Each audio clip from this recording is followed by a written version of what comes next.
अभी हम city palace Udaipur खड़े हैं और आज ये सिटी पैलेस का प्रांगण कुछ ऐतिहासिक लम्हों का साक्षी बना है। ऐसे लम्हे जो मेवाड़ राज परिवार से जुड़े हुए हैं। जैसा कि आपको पता है कि बीती 16 मार्च एक दुखद खबर लेकर आती है जब मेवाड़ राज परिवार के सदस्य अरविंद सिंह मेवाड़ का निधन हो जाता है। उसके बाद शोक का क्रम चलता है और आज यहाँ पर उनके पुत्र श्री लक्ष्यराज सिंह मेवाड़ के दस्तूर का कार्यक्रम है और दस्तूर के कार्यक्रम के जो अलग अलग स्वरूप निकल कर आए हैं, जिसमें अलग अलग चेहरे जुड़ते दिखाई दिए। कई गणमान्य चेहरे, हालांकि बहुत सीमित मेहमानों को यहाँ आमंत्रित किया गया था। संत सानिध्य बड़ी संख्या में यहाँ दिखाई दिया। दोनों ही तरफ अगर बैठने की जो व्यवस्था थी वो संतों के लिए अधिक थी, मगर इस पूरे कार्यक्रम के आयोजन के केंद्र में जो कि धुरी के रूप में कहीं ना कहीं राजसमंद का भी जुड़ाव दिखाई दिया, जब वहाँ पर प्रभु द्वारिकाधीश मंदिर के पीठाधीश्वर गोस्वामी परिवार के श्री वागीश कुमार जी इस कार्यक्रम के केंद्र में दिखाई दिए। उन्हीं के माध्यम से कई आगे की परंपराओं का संपादन होता दिखाई दिया। उनके पुत्र वेदांत बाबा और सिद्धांत बाबा वो भी साथ रहे और इसके साथ संतों का सानिध्य, जिसमें कि पहले जैसे ही वहाँ पर इस प्रांगण में लक्ष्यराज सिंह आते हैं, तमाम लोग उनकी आगवानी करते दिखाई देते हैं और उसके बाद यहाँ पर काफ़ी देर तक पूजा और अर्चना का क्रम चलता है। और उस पूजा अर्चना के क्रम के बाद जो आगे का दौर होता है उसके लिए फिर जो एक पहले से स्थान नियत किया हुआ है, जहाँ पर एक ढाल और तलवार दिखाई देती है, उनकी पूजा और अर्चना का क्रम होता है।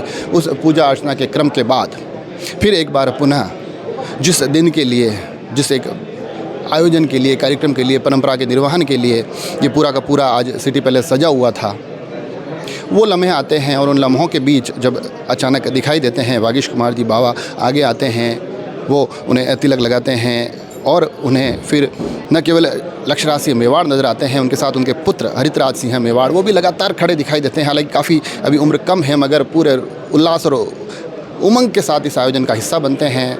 वो भी अपने पिता के साथ लगातार इस पूरे आयोजन में खड़े दिखाई देते हैं। और फिर जो इस परिवार के कुलगुरु हैं, उनके माध्यम से भी यहाँ पर जो बाकी की परंपराएं हैं उनका निर्वहन किया जाता है। और उन परंपराओं के निर्वहन के बाद फिर लक्ष्यराज सिंह नीचे उतर कर आते हैं। ये जो एक सामने की तरफ जो प्रांगण दिखाई दे रहा है, जैसे कि धूणी माता, जो कि आपने पिछले साल काफ़ी सुना होगा, जब एक विवादों का लंबा चौड़ा दौर हमने देखा था, जब एक इस दर्शन को लेकर तमाम रस्साकसी और तनातनी का एक माहौल नज़र आया था, जब महाराणा मेवाड़ विश्वराज सिंह मेवाड़ यहाँ दर्शन के लिए आए थे अपने पिता महेंद्र सिंह जी मेवाड़ के निधन के बाद।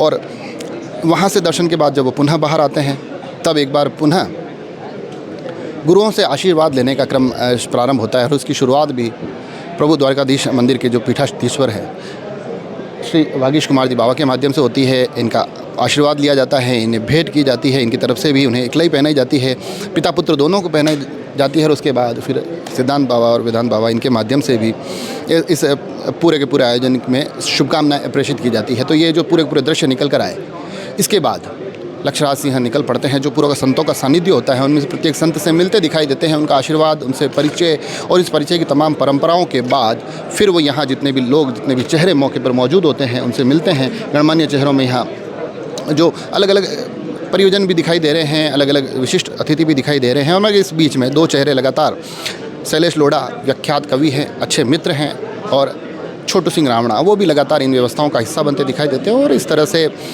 यहाँ की पूरी परंपराओं के निर्वहन के बाद ये पूरा का पूरा काफिला उस एक मार्ग से होते हुए अब आगे के जो क्रम हैं, जिसमें कि अश्व पूजा है, जिसमें कि प्रभु एकलिंगनाथ के दर्शन हैं, जिसमें कि शाम को भाइयों के साथ रंग दस्तूर का कार्यक्रम है, और आखिर में आते आते जगदीश मंदिर जाने का जो कार्यक्रम है, उसकी श्रृंखला इस पूरे के पूरे आयोजन के परंपराओं के निर्वहन के बाद प्रारंभ हो जाती है। हमने भी कोशिश की है कि यहाँ के तमाम लम्हे आप तक बटोर कर लेकर आए। जुड़े रहे राजसमंद एक्सप्रेस से। धन्यवाद।